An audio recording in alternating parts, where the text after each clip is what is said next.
Good morning students. Today we will discuss question number second, क्योंकि last lecture में हमने discuss किया था question number one. Question number one किया था फाइनेंशियल स्टेटमेंट विद एडजस्टमेंट का। देखिए, सबसे पहले एडजस्टमेंट्स पढ़िए। एडजस्टमेंट्स में सबसे पहले है क्लोजिंग स्टॉक। अब क्लोजिंग स्टॉक है 60,000, इसको तो पहले आप लिख ही दीजिए। सबसे पहले क्लोजिंग स्टॉक आप दो जगह राइट करते हैं, एक तो करते हैं ट्रेडिंग अकाउंट में, तो हमने लिखा क्लोजिंग स्टॉक 60,000 का। दूसरा आप राइट करते हैं क्लोजिंग स्टॉक एसेट में, तो क्लोजिंग स्टॉक 60,000 आप नोट डाउन कर चुके हैं। उसके बाद देखिए बाकी एडजस्टमेंट्स। बाकी क्या एडजस्टमेंट्स है? एक तो डेप्रीसिएशन है। क्या है? डेप्रीसिएशन। किस पे? फिक्स्ड एसेट्स पे, तो डॉट लगा लो। दूसरा कमीशन है, कमीशन की एडजस्टमेंट है। Where is commission? डॉट लगा लो। थर्ड एडजस्टमेंट रेंट की है, तो रेंट पे डॉट लगा लेते हैं। कहां पे है रेंट? यहां डॉट लगा ली। नेक्स्ट एडजस्टमेंट कैपिटल और ड्राइंग की है, तो उन पे भी लगा लेते हैं डॉट, क्योंकि मेरे यहाँ पे काफी सारी डॉट्स लगी हुई हैं, तो मैंने यहाँ पे डॉट्स लगा ली, ताकि जब भी हम सम को सोल्व करें तो हमें समझ आ जाए कि डॉट्स वाली एडजस्टमेंट्स हैं, तो पहले एडजस्टमेंट्स करनी है, उसके बाद हमने सम करना है। सबसे पहली आइटम परचेज, सेल दे रखी है। परचेज कहाँ लिखते हैं? परचेज ट्रेडिंग अकाउंट में। और कौन सी परचेज लिखते हैं? Net purchase. नेट परचेज कैसे निकालते हैं? परचेज में से परचेज रिटर्न माइनस करके। परचेज गिवन है 2,75,000 की। परचेज रिटर्न यानी रिटर्न आउटवर्ड 9,000, तो हमारे पास नेट परचेज कितनी हो गई? 2,66,000। ओके। उसके बाद हम देखते हैं सेल गिवन है। सेल तो यहां पे आनी चाहिए, बाय नेट सेल। सेल में से सेल्स रिटर्न को क्या करो? माइनस। सेल गिवन है 5,20,000। सेल्स रिटर्न यानी रिटर्न इनवर्ड गिवन है 15,000, तो हमारे पास नेट सेल आ गई 5,05,000। देखिए, ट्रेडिंग अकाउंट में क्रेडिट साइड में दो ही आइटम आती हैं, एक आती है नेट सेल, एक आती है क्लोजिंग स्टॉक। तो आप इन दोनों को तो टोटल कर ही दीजिए, क्योंकि इस साइड और कोई आइटम नहीं आएगी। उसके बाद नेक्स्ट आइटम गिवन है कैरेज। देखिए, अगर सिंपल कैरेज है तो ट्रेडिंग अकाउंट में आएगा। अगर कैरेज आउटवर्ड है, कैरेज आउटवर्ड का मतलब carriage on sale, profit and loss account में आएगा। तो सिंपल कैरेज है तो मैंने राइट कर दिया टू कैरेज, क्योंकि कैरेज फैक्ट्री का खर्चा है और फैक्ट्री के खर्चे ट्रेडिंग अकाउंट में आते हैं। Wages and salary, salary and wages होता तो यहां आता। वेजेस पहले गिवन है तो यहां पे आएगा। अगर वेजेस सैलरी अलग अलग होती तो वेजेस यहां, सैलरी यहां, तो wages and salary. Wages is factory expense, तो 58,600। उसके बाद ट्रेड एक्सपेंस, नाम से क्लियर है, ट्रेड का मतलब सेलिंग एक्सपेंस। सेलिंग के खर्चे प्रॉफिट एंड लॉस अकाउंट में आते हैं। ये देखिए, ये होती है एक्सपेंस साइड, और ये होती है, सॉरी यहां पे हमारा आना चाहिए था पर्टिकुलर्स, ये होती है हमारी इनकम साइड। कौन सी साइड? इनकम। ये सारे खर्चे और ये सारी इनकम्स।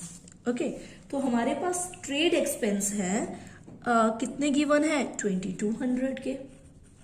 उसके बाद रेंट गिवन है। आप देखिए, रेंट गिवन है क्रेडिट में।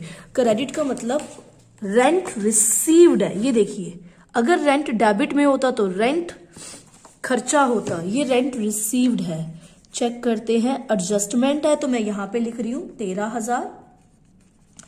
उसके बाद रेंट की फोर्थ एडजस्टमेंट है। क्या एडजस्टमेंट है? कि रेंट एडवांस में आ गया 1,000। 1,000 का रेंट एडवांस है, तो भाई रेंट है कितने का? 12,000 का, राइट कर दिया। Received in advance, received in advance हमारे लिए हमने क्या करना है? माइनस करना है, और रिसीव्ड इन एडवांस हो गई liability. Rent received in advance 1,000, क्योंकि हम फाइनेंशियल स्टेटमेंट 1 साल के बनाते हैं, 1 ईयर के। अब 13,000 का रेंट आ गया, 1,000 एडवांस का है, तो ऑब्वियस है 1 साल का तो 12,000 रेंट हुआ। आपने 1 साल की आइटम दिखानी है इसमें। उसके बाद इंश्योरेंस, इंश्योरेंस खर्चा है तो हमने लिख दिया प्रॉफिट एंड लॉस में।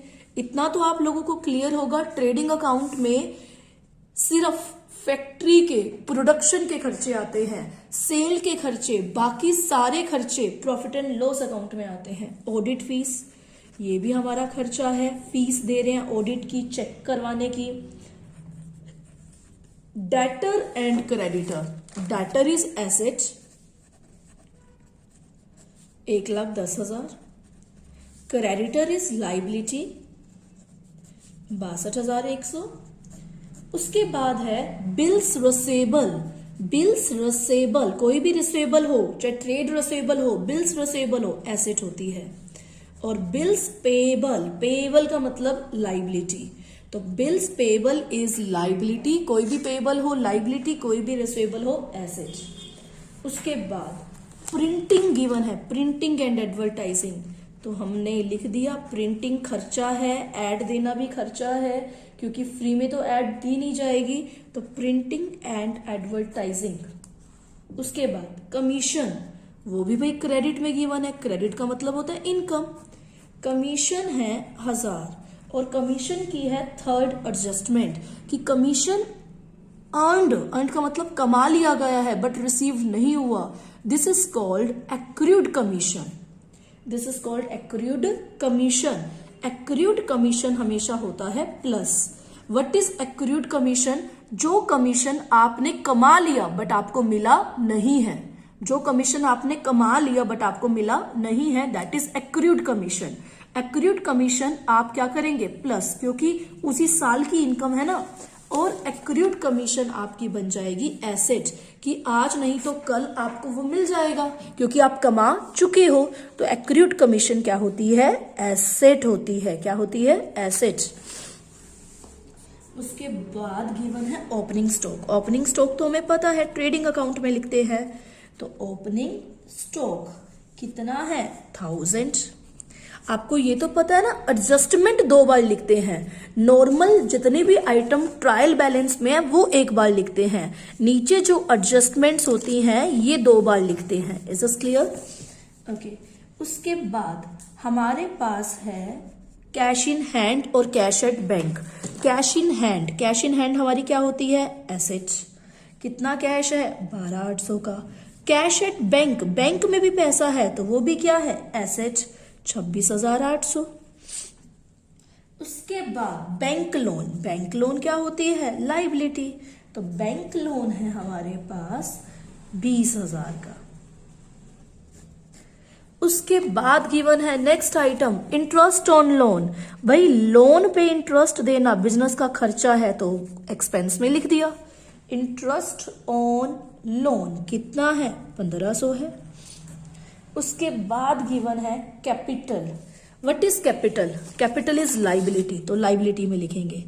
कैपिटल है 250 की, डॉट लगाई है, एडजस्टमेंट है। इंटरेस्ट ऑन कैपिटल 8% है, तो यहां पे जगह हमने वर्किंग नोट की छोड़ी है। 2,50,000 की कैपिटल है, 8% इंटरेस्ट है, तो कितने की इंटरेस्ट ऑन कैपिटल होगी? 20,000। तो कैपिटल में इंटरेस्ट ऑन कैपिटल क्या करेंगे? प्लस। एक जगह तो आ गया इंटरेस्ट ऑन कैपिटल, कैपिटल में प्लस करना है। दूसरा, बिजनेस के लिए इंटरेस्ट ऑन कैपिटल क्या होगा? बिजनेस के लिए इंटरेस्ट ऑन कैपिटल होगा खर्चा, क्योंकि कैपिटल पे बिजनेस को, मेंबर्स को, पार्टनर्स को इंटरेस्ट देना पड़ेगा। उसके बाद गिवन है ड्राइंग। आपको याद होगा फॉर्मूला, कैपिटल में ड्राइंग क्या करते हैं? माइनस, और नेट प्रॉफिट क्या करते हैं? प्लस। तो सम में ड्राइंग गिवन है 15,000 की, तो ऑब्वियस है माइनस होंगे। लेकिन एडजस्टमेंट भी गिवन है, इंटरेस्ट ऑन ड्राइंग 900 है, तो इंटरेस्ट ऑन ड्राइंग, ड्राइंग में क्या करेंगे? प्लस।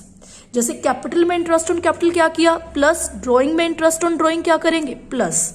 अब एक जगह तो यहां आ गई इंटरेस्ट ऑन ड्राइंग, ड्राइंग में क्या होगी? प्लस। दूसरी जगह बिजनेस के लिए इंटरेस्ट ऑन ड्राइंग क्या है? इनकम है। क्यों? क्योंकि पार्टनर्स ने बिजनेस से पैसा निकाला, बदले में पार्टनर्स बिजनेस को क्या देंगे? इंटरेस्ट देंगे, तो interest on drawing is income. तो मैंने लिख दिया 900। उसके बाद लास्ट आइटम रहती है फिक्स्ड एसेट। ये देखिए फिक्स्ड एसेट 3 लाख की है, लेकिन एडजस्टमेंट भी है, डेप्रिशिएट करना है 10% से। डेप्रिशिएट का मतलब 3 लाख का 10% डेप्रिशिएट का मतलब वैल्यू कम करनी है। 3 लाख का 10% कितना होता है, चेक कीजिए 30,000। तो बेटा फिक्स्ड एसेट की वैल्यू कितनी होगी, 2,70,000। एक बार तो हमने यहां लिख दिया। दूसरी बार हम लिखेंगे डेप्रिसिएशन होता है लॉस। तो कितना डेप्रिसिएशन लगा, 30,000। तो वो हमने लिख दिया प्रॉफिट एंड लॉस अकाउंट की डेबिट साइड में हमने राइट कर दिया। अब क्या करेंगे, पूरा सम हो चुका है टोटल। आपने ट्रेडिंग अकाउंट की सबसे पहले क्रेडिट साइड का टोटल करना है 565। फिर क्या करना है, क्रेडिट साइड में से इन चारों आइटम्स को डेबिट साइड को क्या कर देना है, माइनस। आपके पास आ जाएगा ग्रॉस प्रॉफिट। हमारे पास ग्रॉस प्रॉफिट आया, हमारे पास क्या आया, ट्रेडिंग अकाउंट से ग्रॉस प्रॉफिट। ट्रेडिंग अकाउंट से या तो आता है ग्रॉस प्रॉफिट या आता है ग्रॉस लॉस। सबसे पहले क्रेडिट साइड का टोटल करो, उसमें से डेबिट साइड क्या कर दो, माइनस। ओके, और डबल लाइन का यूज करो अकाउंट को क्लोज करने में। अभी जो ग्रॉस प्रॉफिट आया है वो आप कहाँ लेके जाएंगे, प्रॉफिट एंड लॉस अकाउंट में। तो आपने ये जो ग्रॉस प्रॉफिट आया है ये आपने राइट किया प्रॉफिट एंड लॉस अकाउंट में। कहाँ राइट किया, प्रॉफिट एंड लॉस अकाउंट में। अब क्या करेंगे, इनका टोटल करेंगे। सबसे पहले क्रेडिट साइड आप टोटल कीजिए। क्रेडिट साइड आई है 2,06,300। इसमें से ये आइटम्स क्या कर दीजिए, माइनस, क्योंकि डेबिट है खर्चा, एक्सपेंस कर दोगे माइनस। इन सारी आइटम को प्लस करो और 2,06,300 में से क्या कर दो, माइनस। तो हमारे पास आ जाएगा नेट प्रॉफिट। कितना आ गया net profit, 1,43,900। Is this clear. Profit and loss account में क्रेडिट साइड को क्या करोगे, प्लस, उसमें से डेबिट साइड को क्या कर दोगे, माइनस। तो आपके पास क्या आ जाएगा, नेट प्रॉफिट। अब उस नेट प्रॉफिट का यूज इस फॉर्मूले में होगा। क्या फॉर्मूला होता है, capital plus net profit minus drawing. लेकिन इस सम में कैपिटल के साथ इंटरेस्ट ऑन कैपिटल भी है, ड्रॉइंग के साथ इंटरेस्ट ऑन ड्रॉइंग भी है, बट फॉर्मूला तो यही होता है, capital plus net profit minus drawing. Okay, तो जब हम इन तीनों को करेंगे तो हमारे पास आएगा 3,98,000। अब कर दीजिए लाइबिलिटी और एसेट का टोटल। आप लाइबिलिटी और एसेट का जब टोटल करेंगे तो आप देखेंगे कि आपका टोटल आ रहा है इक्वल। अगर आपका टोटल इक्वल नहीं आ रहा, इट मीन्स आपका सम कहीं ना कहीं गलत है। या तो ट्रेडिंग अकाउंट में गलत है, या प्रॉफिट एंड लॉस अकाउंट में गलत है, या बैलेंस शीट में गलत है। सो जितने भी आप पॉइंट्स लिख रहे हैं उसके आपने वर्किंग नोट भी बनाने हैं। जैसे डेप्रिसिएशन का, कि फिक्स्ड एसेट कितनी है, 3 लाख, डेप्रिसिएशन है 10%, तो डेप्रिसिएशन कितना हो गया, 30,000। ऐसे आपने करके दिखाने हैं वर्किंग नोट में।